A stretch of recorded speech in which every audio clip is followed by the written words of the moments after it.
Buenos días,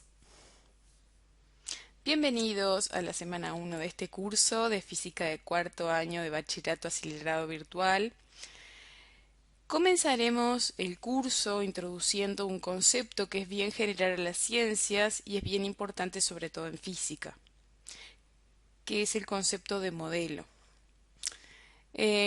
Nuestro curso refiere a un recorrido histórico de los modelos de la luz, o sea, todo el curso se va a tratar de eso. En principio, nosotros vamos a trabajar entonces, como les decía, a entender qué es un modelo. Es algo que en ciencia se utiliza mucho, no solo en física, sino también en buena parte de ingeniería y ciencias sociales como psicología, sociología, estadística y demás. Es un concepto bien amplio que se utiliza, reitero, en diferentes campos. Nosotros vamos a empezar a atacar este concepto desde una definición de la Real Academia Española.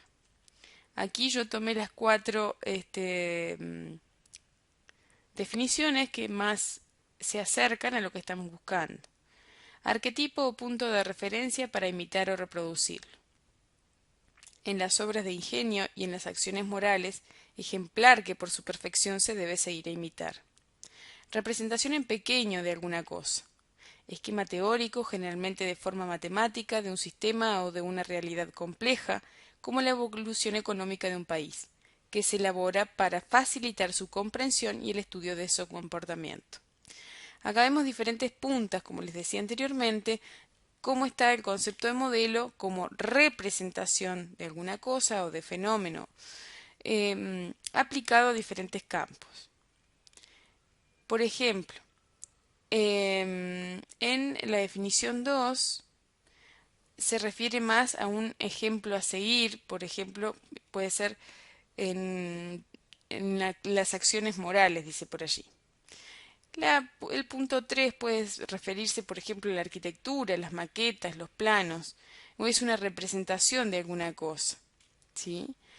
Y finalmente termina con una definición que tiene más que ver con lo que es la ciencia. Dice allí esquema teórico, generalmente de forma matemática.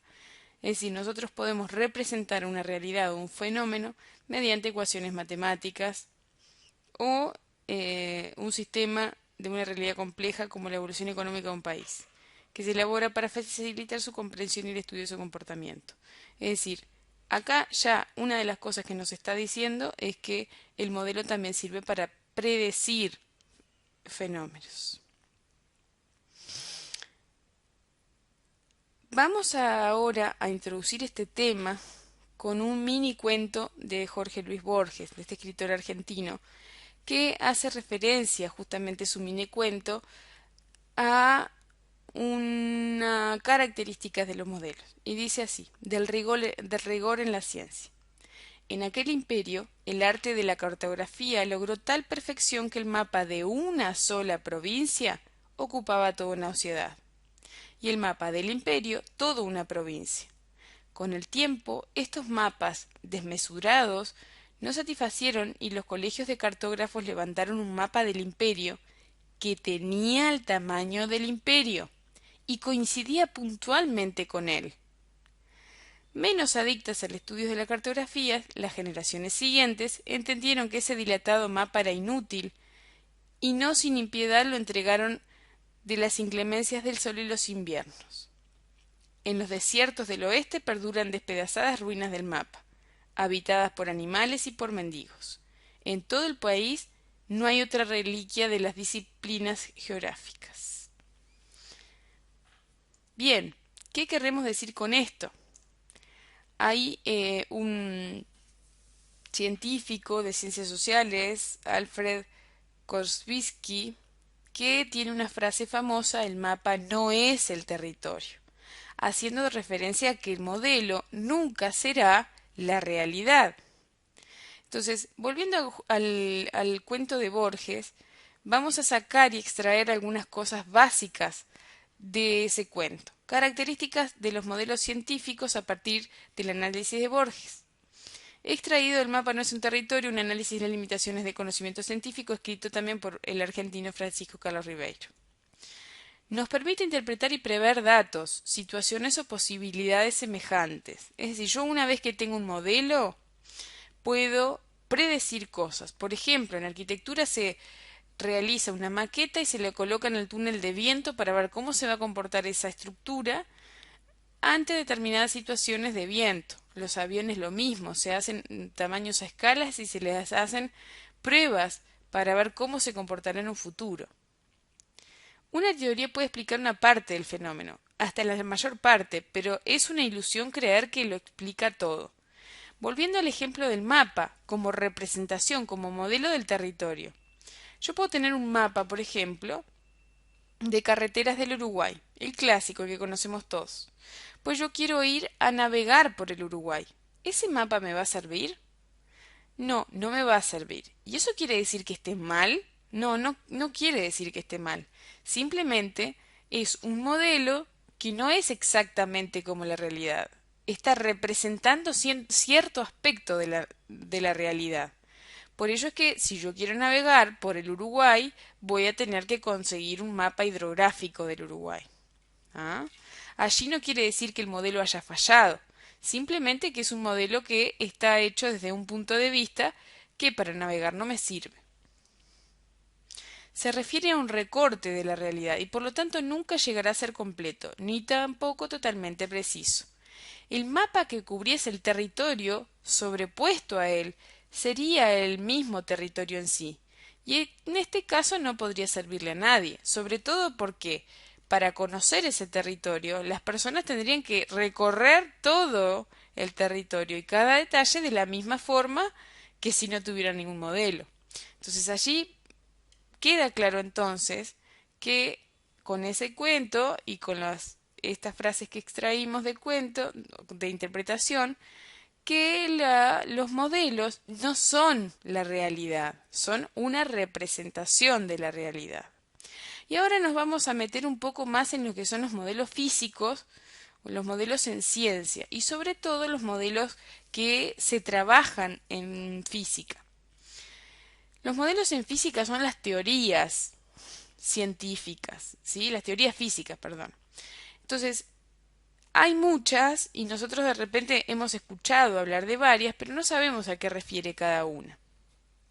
Acá les voy a presentar el diagrama del profesor de Facultad de Ciencias del Uruguay, Rodolfo Gambini, investigador también, donde él de una forma para mí maravillosa coloca las diferentes teorías, las grandes teorías científicas, en un diagrama como se ve allí.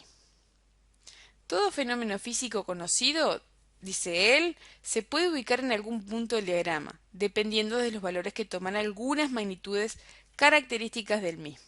Por ejemplo, en el primer eje, que es este que indico acá,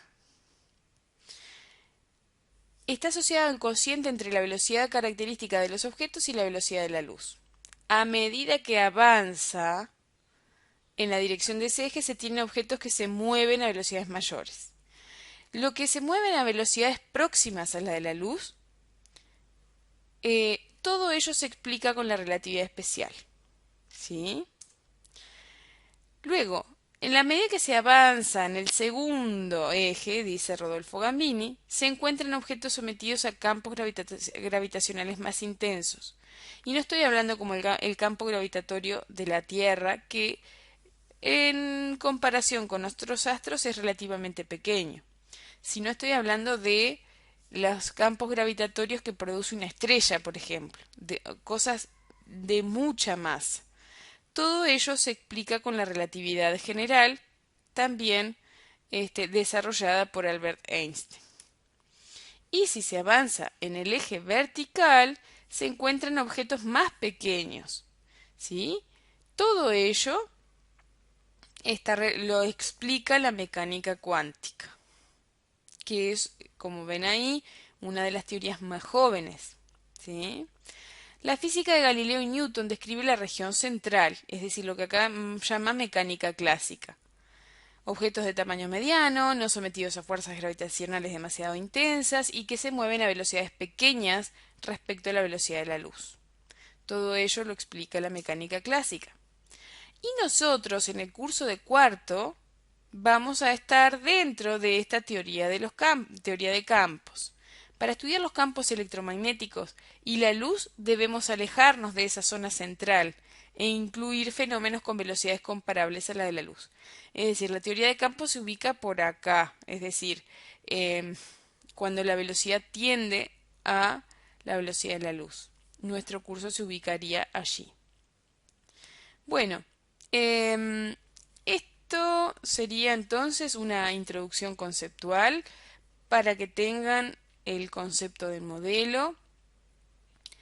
Nosotros vamos a trabajar esta primera semana con un video que les voy a dejar en el aula virtual, ¿sí? De entornos invisibles de la ciencia y la tecnología. Es un video que trata sobre todos los modelos de la luz. Puede que no entiendan alguna cosa, pero no importa. Si entienden todo el video, entonces es porque ya no necesitan em, trabajar con el curso cuarto, porque entonces allí están todos los conceptos de nuestro curso. La idea es que ustedes respondan las fichas de preguntas que la ficha de preguntas que yo les voy a dejar mirando el video. Allí hay grandes ideas que ustedes tienen que tener claras, pero reitero, cuando vean el video no se angustien porque no todo lo van a tener que entender. Yo les voy a hacer algunas preguntas clave, eh, que son justamente las más importantes, las que tienen que quedar claras. ¿Sí? Bueno, con esto entonces terminamos la introducción a la semana 1 de trabajo. Lo vamos a hacer con una fotografía donde nos muestra Anderson Silva pintando un retrato de una modelo justamente que está posando allí. Y allí pueden ver que si bien tenemos una imagen real donde está la chica sentada posando, y podemos ver también que la pintura de él, es decir, el retrato que le hace, la representación, no tiene exactamente que ver con la realidad. Simplemente es un modelo. Y con esto los dejo hasta la semana que viene.